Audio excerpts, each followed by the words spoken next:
Hello friends, good morning. ಗುತ್ತು ಚಾನಲ್ಗೆ ಸ್ವಾಗತ. ನೀವೆಲ್ಲ ನೆನೆಸ್ತಿರ್ಬೋದು ಏನಿವತ್ತು ಹಲಸಿನ ಹಣ್ಣೆಲ್ಲ ಕಟ್ ಮಾಡ್ತಾ ಇದ್ದಾರಂತ. ಆ, ಹೌದು, ನಾವು ಹಲಸಿನ ಹಣ್ಣು ಕಟ್ ಮಾಡಿ ಕ್ಲೀನ್ ಮಾಡ್ಕೊಳ್ತಿದ್ದೀವಿ. ಯಾಕಂದರೆ ನಿಮಗೆ ಮಂಗಳೂರು ಸ್ಪೆಷಲ್ ಟ್ರೆಡಿಷ್ನಲ್ ಡಿಶನ್ನು ನಿಮ್ಮ ಜೊತೆ ಶೇರ್ ಮಾಡ್ಕೊಳ್ಳೋಣ ಅಂತ ನಾನು ನನ್ನ ಮಮ್ಮಿ ಹಲಸಿನ ಹಣ್ಣನ್ನು ಕಟ್ ಮಾಡಿ ಕ್ಲೀನ್ ಮಾಡ್ಕೊಳ್ತಾ ಇದ್ದೀವಿ. ಬನ್ನಿ ಹೇಗೆ ಮಾಡೋಣ ಅಂತ ನೋಡೋಣ. ಫಸ್ಟಿಗೆ ಹಲಸಿನ ಹಣ್ಣನ್ನೆಲ್ಲ ಚೆನ್ನಾಗಿ ಕಟ್ ಮಾಡಿ ಈ ಥರ ಬಿಡಿಸ್ಕೊಳ್ಳಿ. ಅದ್ರ ಕಸ ಏನೇನಿದೆ ಅದನ್ನೆಲ್ಲ ಕ್ಲೀನಾಗಿ ಬಿಡಿಸ್ಕೊಂಡು ಖಾಲಿ ತೊಳೆಯನ್ನು ಮಾತ್ರ ಹಾಕ್ಕೊಳ್ಳಿ. ಹಲಸಿನ ಹಣ್ಣು ತೊಳೆ ನೋಡಿ, ಈ ಥರ ಕ್ಲೀನ್ ಮಾಡಿಕೊಂಡು ಹೀಗೆ ಇಟ್ಕೊಳ್ಳಿ. ಸ್ವಲ್ಪ ಕಸ ಮೇಲ್ಗಡೆದು ಒಳಗೆ ನೀರಿನ ಭಾಗ ಮತ್ತು ಈ ಥರ ಕ್ಲೀನ್ ಮಾಡ್ಕೊಂಡು ಇಟ್ಕೊಳ್ಳಿ. ಮತ್ತು ದೋಸೆ ಅಕ್ಕಿ, ಇಲ್ಲಿ ಒಂದು ದೊಡ್ಡ ಹಲಸಿನ ಹಣ್ಣಿಗೆ 4 ಲೋಟೆ ದೋಸೆ ಅಕ್ಕಿಯನ್ನು ಚೆನ್ನಾಗಿ ತೊಳೆದು 4 ಗಂಟೆ ಕಾಲ ನೆನೆಸಿ ಅರ್ಧ ಗಂಟೆ ಮುಂಚೆನೇ ನಾನು ಸೋಸಲಿಕ್ಕೆ ಇಟ್ಟಿದ್ದೇನೆ. ಅಂದರೆ ನೀರೆಲ್ಲ ಹೋಗ್ಲಿಕ್ಕೆ ಡ್ರೈ ಆಗಲಿಕ್ಕೋಸ್ಕರ ನೀರೆಲ್ಲ ಚೆನ್ನಾಗಿ ಹೋಗ್ಲಿಕ್ಕೆ ಸ್ವಲ್ಪ ನೀರು ಇರಬಾರ್ದು. ಹಾಗಾಗಿ ಮುಂಚೆನೇ ಚೆನ್ನಾಗಿ ನೆನೆ ಇಟ್ಕೊಂಡು ತೊಳ್ಕೊಂಡು ಹಲಸಿನ ಕಟ್ ಮಾಡುವ ಮುಂಚೆ ಅಕ್ಕಿಯನ್ನು ಸೋಸಿಗೆ ಹಾಕಿ ಇಟ್ಕೊಂಡಿದ್ದೇನೆ.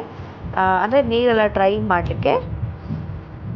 ಒಂದು ಕಾಯನ್ನು ಸಹ ತುರ್ಕೊಳ್ತಾ ಇದ್ದೇವೆ. ಇಲ್ಲಿ ಲೋಟೆ ದೋಸೆ ಅಕ್ಕಿ ಚೆನ್ನಾಗಿ ತೊಳೆದು 4 ಗಂಟೆ ಕಾಲ ನೆನೆಸಿ ಅರ್ಧ ಗಂಟೆ ಮುಂಚೆ ಸೋಸಿ ಇಟ್ಕೊಂಡಿದ್ದೇವೆ. ಮತ್ತು ದೊಡ್ಡ ತೆಂಗಿನಕಾಯಿ ತುರಿದು ಇಟ್ಕೊಂಡಿದ್ದೇವೆ. ಒಂದು ದೊಡ್ಡ ತೆಂಗಿನಕಾಯಿ, ಒಂದು ಪಾತ್ರೆ, ದೊಡ್ಡ ಪಾತ್ರೆ, ಹಲಸಿನ ಹಣ್ಣಿನ ತೊಳೆ, ಸ್ವೀಟಿಗೆ ತಕ್ಕಷ್ಟು ಬೆಲ್ಲ. ನಿಮ್ಮ ಹಲಸಿನ ಹಣ್ಣು ಎಷ್ಟು ಸ್ವೀಟ್ ಇದೆ ಅದ್ರ ಪ್ರಕಾರ ಬೆಲ್ಲ ತಗೊಳ್ಳಿ. ಮತ್ತು ಸ್ವಲ್ಪ ರುಚಿಗೆ ತಕ್ಕಷ್ಟು ಉಪ್ಪು ಮತ್ತು ಒಂದು 3 ಸ್ಪೂನಷ್ಟು ಕಾಳು ಮೆಣಸು, ಒಂದು ತೇಗದ ಎಲೆ ಹೀಗಿರ್ತದೆ ನೋಡಿ, ನೋಡಲಿಕ್ಕೆ ತೇಗದ ಎಲೆ. ಬನ್ನಿ ಹೇಗೆ ಮಾಡೋದು ಅಂತ ತೋರಿಸ್ತೇನೆ. ಮೊದಲಿಗೆ ಮಿಕ್ಸಿ ಜಾರಿಗೆ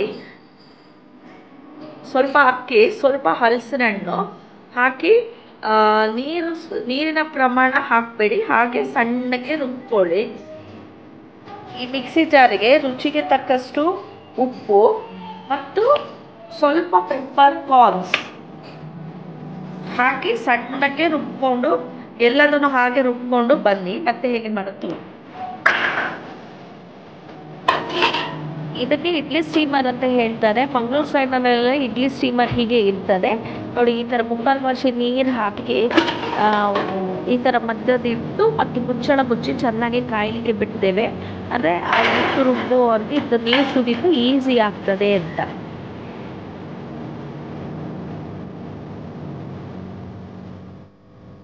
ಇಟ್ಟು ಈ ಕನ್ಸಿಸ್ಟೆನ್ಸಿಯಲ್ಲಿ ಇರಬೇಕು. ತುಂಬ ತೆಳು ಸಹ ಹಾಕಬಾರ್ದು, ತುಂಬ ದಪ್ಪ ಸಹ ಆಗಬಾರ್ದು. ನೋಡಿ, ಈ ಥರ ಆಗಬೇಕಿತ್ತು. ಸ್ವಲ್ಪ ಸಹ ನೀರು ಸಹ ಸೇರಿಸ್ಲಿಕ್ಕಿಲ್ಲ ರುಬ್ಬುವಾಗ. ಇದಕ್ಕೆ ಖಾಲಿ ಹಲಸಿನ ಹಣ್ಣು, ಅಕ್ಕಿ, ಪೆಪ್ಪರ್, ಸಾಲ್ಟ್, ಬೆಲ್ಲ ಹಾಕಿ ಈ ಥರ ರುಬ್ಕೊಂಡಿದ್ದೇವೆ. ಈಗ ಇದಕ್ಕೆ ಕಾಯಿ ತುರಿಯನ್ನು ಹಾಕಿ ಚೆನ್ನಾಗಿ ಮಿಕ್ಸ್ ಮಾಡ್ಕೊಳ್ತೇವೆ.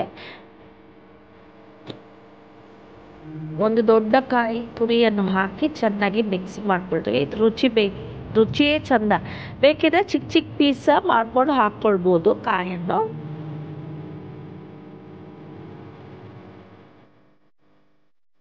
ಕಾಯಿ ತುರಿಯನ್ನು ಹಾಕಿ ಚೆನ್ನಾಗಿ ಮಿಕ್ಸ್ ಮಾಡ್ತಾ ಇದ್ದೇವೆ.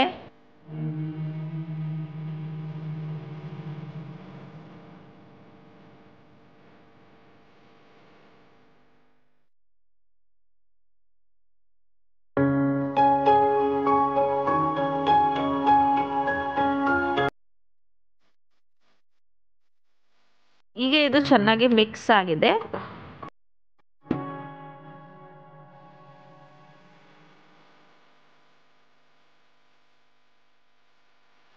ಈಗ ತೇಗದಿಲ್ಲ ತೊಟ್ಟನ್ನೆಲ್ಲ ಚೆನ್ನಾಗಿ ತೆಗಿತಾ ಇದ್ದಾರೆ ಕಟ್ ಮಾಡಿ. ಯಾಕಂದರೆ ಅದು ತೆಗಿಲಿಲ್ಲ ಅಂದರೆ ನಮಗೆ ಫೋಲ್ಡ್ ಮಾಡಲಿಕ್ಕೆ ಕಷ್ಟ ಆಗ್ತದೆ. ಕ್ಲೀನಾಗಿ ಅದೇ ತೊಟ್ಟನ್ನೆಲ್ಲ ತೆಕ್ಕೊಂಡು ಹೇಗೆ ಮಾಡೋದು ಅಂತ ತೋರಿಸ್ತೇವೆ ನೋಡಿ. ತೇಗದೆಲ್ಲ ಚೆನ್ನಾಗಿ ತೊಳೆದು ಒರೆಸ್ಕೊಂಡು ಡ್ರೈ ಮಾಡ್ಕೊಂಡು ಇಟ್ಕೊಂಡಿದ್ದೇವೆ ಇಲ್ಲಿ. ಅದಕ್ಕೆ ಈ ಥರ ಒಂದು ತುಂಬ ಹಾಕ್ಕೊಳ್ಬೇಡಿ. ಇದು ಎಲೆ ದೊಡ್ಡದಿದೆ ಅಂತ ತುಂಬ ಹಾಕ್ಕೊಳ್ಬೇಡಿ. ಯಾಕಂದರೆ ಬೇಯುವಾಗ ಸಹ ಒಂದೇ ಸಮನೆ ಬೇಯಬೇಕು. ತುಂಬ ಹಾಕ್ಕೊಂಡ್ರೆ ಹೊರಗೆ ಬರುವ ಚಾನ್ಸಸ್ ಸಹ ಇದೆ ನೋಡಿ. ಈ ಥರ ಫೋಲ್ಡ್ ಮಾಡಿಕೊಂಡು ಕ್ಲೀನಾಗಿ ಫೋಲ್ಡ್ ಮಾಡಲಿಕ್ಕೆ ಸಹ ಈಸಿ ಆಗ್ತದೆ. ಮಾಡಿ ಈ ಸ್ಟೀಮರ್ನಲ್ಲಿ ಇಡಿ, ಇಡ್ಲಿ ಸ್ಟೀಮರ್ನಲ್ಲಿ. ಹೀಗೆ ಇನ್ನೊಂದು ಸಹ ಹಿಟ್ಟನ್ನು ಹಾಕ್ಕೊಂಡು ಒಂದು 3-4 ಸ್ಪೂನ್ ಹಾಕ್ಕೊಂಡ್ರೆ ಸಾಕು. ನಿಮ್ಮದು ಎಲೆ ಮೇಲೆ ಡಿಪೆಂಡು. ದೊಡ್ಡದಾದರೆ ಒಂದು 3-4 ಸ್ಪೂನ್, ಚಿಕ್ಕದಾದ್ರೆ 1-2 ಸ್ಪೂನ್ ಹಾಕ್ಕೊಳ್ಳಿ. ಈ ಥರ ಹಾಕ್ಕೊಂಡು ನೋಡಿ, ಒಂದು ಫೋಲ್ಡ್ ಹೀಗೆ, ಇನ್ನೊಂದು ಫೋಲ್ಡ್ ಹೀಗೆ, ಕೆಳಗಿಂದ ಒಂದು ಫೋಲ್ಡು, ಮೇಲಿಂದ ಒಂದು ಫೋಲ್ಡ್, ಟೋಟಲ್ 4 ಫೋಲ್ಡ್ ಮಾಡಿ ಹೀಗೆ ಉಲ್ಟಾ ಮಾಡಿ ಇಡಬೇಕು. ಆ ಥರ ಇಡಬೇಕು. ಉಲ್ಟಾ ಮಾಡಿ ಈ ಥರ ಇಡಿ.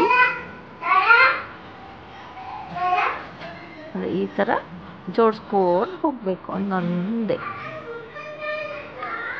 ಇದಕ್ಕೆ ಸ್ವಲ್ಪ ಸಹ ನಾವು ಎಣ್ಣೆ ಯೂಸೇ ಮಾಡೋದಿಲ್ಲ, 1 ಡ್ರಾಪ್ ಸಹ ಎಣ್ಣೆನೇ ಇಲ್ಲ. ಮುಂಚಿನ ಕಾಲ ಟ್ರೆಡಿಷ್ನಲ್ ಅಡುಗೆ ಇದು, ತುಂಬ ರುಚಿ. ಮಂಗಳೂರು ಸೈಡ್ನವರು ವರ್ಷಕ್ಕೆ ಒಮ್ಮೆ ಆದರೂ ಇದನ್ನು ಮಾಡೇ ಮಾಡ್ತಾರೆ. ಎಲ್ಲರದ್ದು ಫೇವ್ರೇಟ್ ಅಂತ ಹೇಳಲೇಬಹುದು ಇದನ್ನು. ಇದೊಂದು ಹಲಸಿನ ಹಣ್ಣು ಸೀಸನಲ್ಲಿ ಎಲ್ಲರ ಮನೆಯಲ್ಲಿ ಸಹ ಕಾಮನ್ ಫುಡ್ ಅಂತ ಹೇಳ್ಬೋದು. ತಿಂಡಿ ಥರನೂ ತಿನ್ಬೋದು, ಊಟಕ್ಕೆ ಸಹ ತಿನ್ಬೋದು, ಹೇಗೆ ಬೇಕು ಹಾಗೆ ನಿಮಗೆ. ನೋಡಿ, ಈ ಥರ ಫೋಲ್ಡ್ ಮಾಡಿ ಮಾಡಿ ಎಲ್ಲದನ್ನು ಸಹ ಇಟ್ಕೊಳ್ತೇವೆ. ನೋಡಿ, ಈಗ ಇದನ್ನು ಮುಚ್ಚಳ ಮುಚ್ಚಿ 1 ಗಂಟೆ ಕಾಲ ಬೇಯಿಸ್ಕೊಳ್ಬೇಕು. ನಾವು 1 ಗಂಟೆ ಕಾಲ ಬೇಯಿಸ್ಕೊಳ್ಬೇಕು. ಸ್ಲೋ ಮೀಡಿಯಮ್ ಫ್ಲೇಮಲ್ಲೇ 1 ಗಂಟೆ ಕಾಲ ಚೆನ್ನಾಗಿ ಬೇಯಿಸ್ಕೊಂಡ್ರೆ ಹಿಟ್ಟೆಲ್ಲ ಚೆನ್ನಾಗಿ ಬೆಂದಿರ್ತದೆ. ಈಗ ನಾನು ನಿಮಗೆ ಕುಕ್ಕರಲ್ಲಿ ಸಹ ಹೇಗೆ ಮಾಡ್ಬೋದು ಅಂತ ತೋರಿಸ್ತೇನೆ. ನೋಡಿ, ಕುಕ್ಕರಲ್ಲಿ ನೀರಿಟ್ಟು ಸ್ಟ್ಯಾಂಡ್ ಇಟ್ಟಿದ್ದೇವೆ. ಸ್ಟ್ಯಾಂಡ್ ಇಟ್ಟು ಕುಕ್ಕರ್ದು ಏನಂತೀರಿ, ಕುಕ್ಕರ್ದು ಪ್ಯಾನ್ ಬರ್ತದಲ್ಲ ಅದನ್ನು ಇಟ್ಟಿದ್ದೇವೆ. ಪ್ರೊಸೀಜರ್ ಸೇಮ್, ಎಲೆ ಫೋಲ್ಡ್ ಮಾಡೋದಿಲ್ಲ, ಹೇಗೆ ಬೇಯಿಸೋದು ಅಂತ ನಿಮಗೆ ತೋರಿಸ್ತಾ ಇದ್ದೇನೆ ಜಸ್ಟ್. ಅಂದರೆ ಸ್ಟೀಮರ್ ಇಲ್ಲದೇ ಇರೋ ಸಹ ಟ್ರೈ ಮಾಡ್ಬೋದು. ನೋಡಿ, ಈ ಥರ 1-2-3 ಸಹ ಇಟ್ಟು ನಿಮಗೆ ನಾನು ಇಲ್ಲಿ ಜಸ್ಟ್ 1 ಇಟ್ಟು ನಿಮಗೆ ತೋರಿಸ್ತಾ ಇದ್ದೇನೆ. ನಿಮಗೆ 2-3 ಸಹ ಇಟ್ಟು ಹೀಗೆ ಬೆಲ್ಟ್ ಹಾಕಿ ವಿಸಿಲ್ ಇಡಲಿಕ್ಕಿಲ್ಲ. ಇದನ್ನು ಸಹ 1 ಗಂಟೆ ಕಾಲ ಬೇಯಿಸ್ಬೇಕು. ಇಲ್ಲಿ ವಿಸಿಲ್ ಇಡಲಿಕ್ಕಿಲ್ಲ, ಖಾಲಿ ಲಿಡ್ ಕ್ಲೋಸ್ ಮಾಡಿ ಬಿಡಬೇಕು. 1 ಗಂಟೆ ಕಾಲ ಬೇಯಿಸ್ಕೊ. 1 ಗಂಟೆ ನಂತರ ಚೆನ್ನಾಗಿ ಬೆಂದಿದೆ. ಬನ್ನಿ ಒಂದು ಸರ್ವ್, ಈಗ ನಿಮ್ಮನ್ನು 1 ಗಂಟೆ ಕಾಲ ಈ ಥರ ಸಿಗ್ತೇನೆ. ಈ ಥರ ಎಲೆಯನ್ನೆಲ್ಲ ಬಿಡಿಸಿ ನೋಡಿ, ಆ ಎಲೆದು ಕಲರ್ ಮೇಲೆ ಕೋಟಿಂಗಲ್ಲಿದೆ. ಈ ಥರ ಎಲೆ ಬಿಡಿಸ್ಕೊಂಡು ಸಣ್ಣಕ್ಕೆ ಕಟ್ ಮಾಡ್ಕೊಳ್ಳಿ, ಸ್ಲೈಸ್ ಥರ.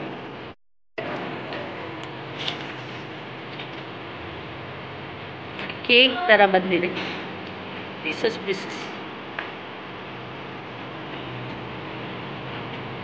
ಇದು ಟ್ರೆಡಿಷ್ನಲ್ ಡಿಶ್ಶು ಮಂಗಳೂರಿದು, ತುಂಬ ಫೇಮಸ್. ಹಲಸಿನ ಹಣ್ಣಿನ ಕಡುಬು ನೋಡಿ, ಈ ಥರ ಪೀಸ್ ಆಗಿದೆ. ಇದನ್ನು ನಾನು ಸರ್ವ್ ಮಾಡ್ಕೊಂಡು ನಿಮಗೆ ಸಿಗ್ತೇನೆ. ರೆಡಿ ಆಗಿದೆ ಹಲಸಿನ ಹಣ್ಣು ಕಡುಬು. ಆ ಎಲೆದು ಫ್ಲೇವರ್ ಮೇಲ್ಗಡೆಯಿಂದ ಒಳಗಡೆ ಕಚ್ಚುವಾಗ ಹಲಸಿನ ಹಣ್ಣಿನ ಫ್ಲೇವರ್, ಪೆಪ್ಪರ್ ಸಿಗ್ತದೆ ಮತ್ತು ಮಧ್ಯ ಕಾಯಿ ತುರಿ ಸಿಗ್ತದೆ. ತುಂಬ ರುಚಿಯಾಗಿರ್ತದೆ. ಇದನ್ನು ಚಟ್ನಿ ಜೊತೆ ಸರ್ವ್ ಮಾಡ್ಬೋದು, ಕೋಳಿ ಸಾರು ಮತ್ತು ಮಟನ್ ಸಾರು ಜೊತೆ ಸಹ ತುಂಬ ಒಳ್ಳೆ ಕಾಂಬಿನೇಷನ್. ಒಮ್ಮೆ ಟ್ರೈ ಮಾಡಿ, ಪಕ್ಕ ಮಂಗಳೂರಿನ ಟ್ರೆಡಿಷ್ನಲ್ ಫೇಮಸ್ ಡಿಶ್ ಅಂತ ಹೇಳ್ಬೋದು ಇದು. ನೋಡಿ, ಎಷ್ಟು ಚೆನ್ನಾಗಿ ಸ್ಲೈಸ್ ಆಗಿ ಬಂದಿದೆ. ಹೀಗೆ ಸಹ ತಿನ್ಬೋದು, ತುಂಬ ರುಚಿಯಾಗಿರ್ತದೆ. ಈ ವಿಡಿಯೋ ನಿಮಗೆ ಖಂಡಿತ ಇಷ್ಟ ಆಗಿರ್ತದೆ ಅಂತ ನೆನೆಸ್ತೇನೆ ಫ್ರೆಂಡ್ಸ್. ಪ್ಲೀಸ್ ಲೈಕ್ ಮಾಡಿ, ಶೇರ್ ಮಾಡಿ, ಸಬ್ಸ್ಕ್ರೈಬ್ ಬಟನ್ ಒತ್ತಲಿಕ್ಕೆ ಮರೆತು ಬಿಡಬೇಡಿ. ನಿಮ್ಮದು ಒಂದೊಂದು ಸಬ್ಸ್ಕ್ರೈಬ್ ಸಹ ಇನ್ನೂ ಸಹ ನನಗೆ ವಿಡಿಯೋ ಮಾಡಲಿಕ್ಕೆ ಪ್ರೋತ್ಸಾಹ ಕೊಡ್ತಾರೆ. Thanks for watching Guttu channel.